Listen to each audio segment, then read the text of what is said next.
Madame la Présidente, cela fait des années que la protection de l'environnement n'a pas bénéficié d'un financement accru.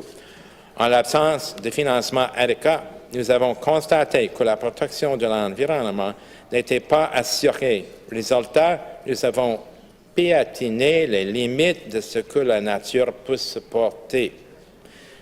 Let me list a few examples of how we've been trampling on the limits that the ecosystems and the environment can sustain. In New Brunswick, dead zones in our coastal bays. Dead zones, right here in New Brunswick, in our coastal bays, all up and down the Acadian shore. Sedimentation in our rivers. How are salmon supposed to spawn, Madam Speaker, and successfully spawn when our river bottoms are sedimented the way they are? No freshwater quality standards for our waterways. Degradation of the biological diversity of our forest ecosystems. The unregulated release of PFAS, forever chemicals, into our environment.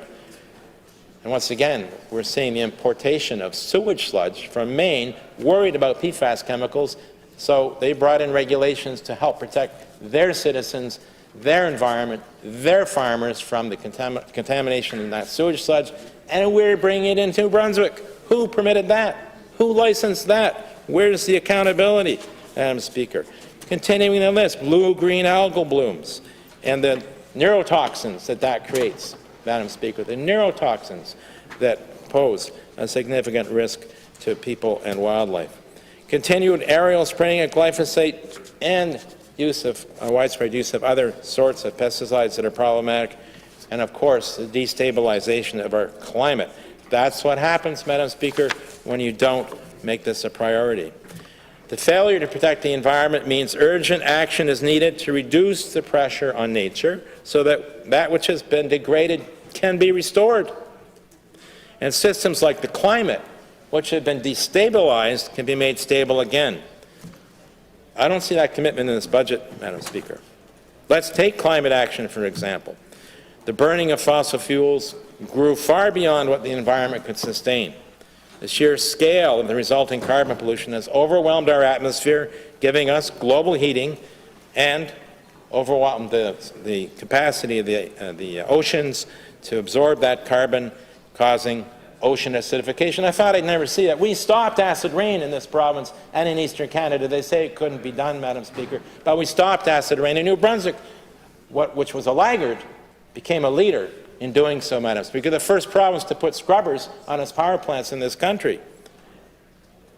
Now we've got acidification of our oceans right here off our coasts, in the Northumberland Straits, in the Bay of Chaleur, in the Bay of Fundy. Measurable acidification because of all the fossil fuel burning that's going on and the carbon pollution that's being released.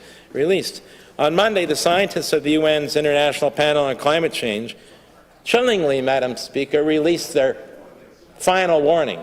Their words, not mine. They said the window is rapidly closing to secure a livable future for us all. And why the heck?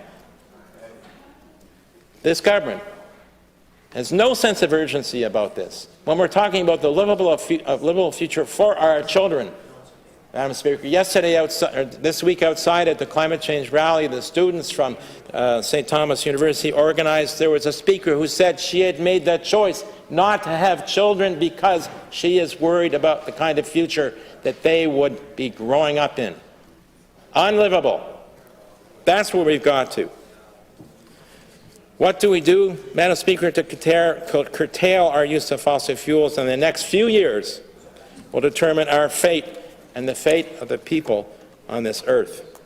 We can still avoid, Madam Speaker, the worst of the climate crisis, as the IPCC scientists said, but it requires genuine change now, and that means making deep cuts in fossil fuel use now and rapidly.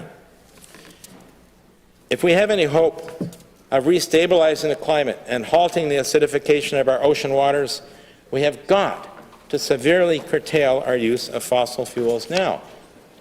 Driving, Madam Speaker. We need to get around. We need to go places.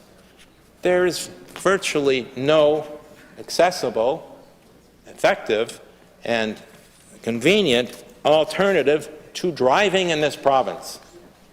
If we're going to curtail our use of fossil fuels, we need alternatives to driving. We need a rail system linking the city of St. John, the city of Fredericton, the city of Moncton, and the north to the south. A rail system that actually works north to south, where you have trains regularly on a daily basis running on tracks that are safe so that the trains don't have to crawl forward about the speed of a snail because any faster, and it would be unsafe because the tracks are not well maintained. It needs investment, Madam Speaker.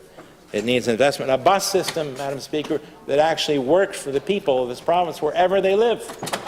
From Campbellton to Caraquet, Campobello, well, they need a ferry to link to the bus as well, I might add, to Sackville.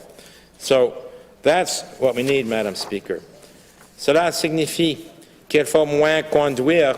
Cependant, ce budget ne prévoit une fois de plus aucun investissement dans la construction d'un système de transport public provincial qui permettrait aux gens de conduire moins. Il ne prévoit pas non plus d'investissement dans des infrastructures de transport actives, telles que des voies piétons au-dessus des autoroutes très fréquentées, qui permettraient de réduire la conduite dans nos villes. Curtailing our use of fossil fuels also means reducing the demand for energy to heat our homes. But the budget has failed to substantially increase support for energy efficiency in our homes or businesses, nor provide any increased funding for installing heat pumps. There's around, Madam Speaker, 50,000 low-income homeowners in New Brunswick.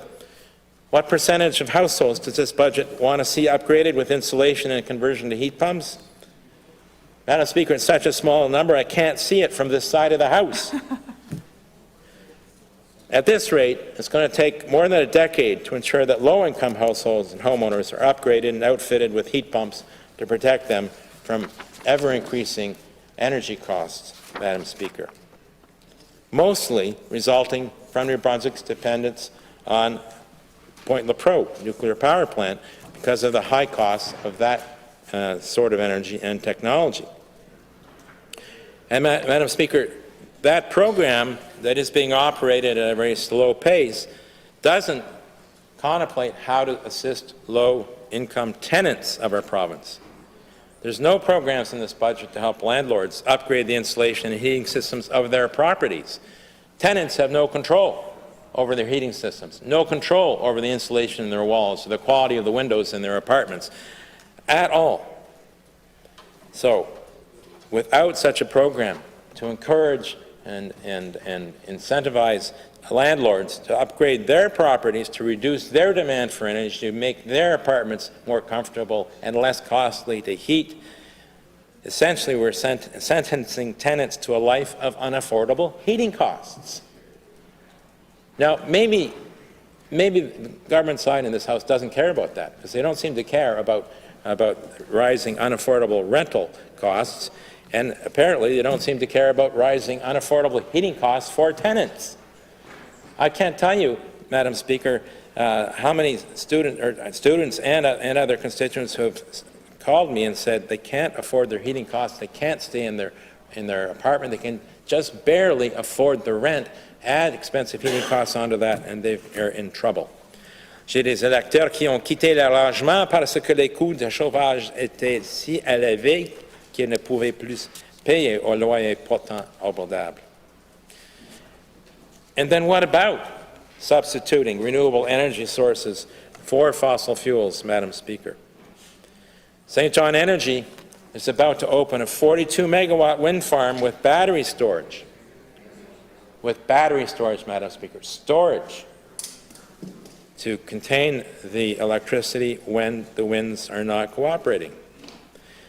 This budget contains no target for growing our use of renewable sources of energy and storage technologies at all. Nothing. The target, there's no target. There's no commitment. I don't know where we're headed. This budget doesn't even increase the budget of the Climate Change Secretariat, those long-suffering public servants who are charged with overseeing the implementation of this government's climate action plan. It's not going to be done in time.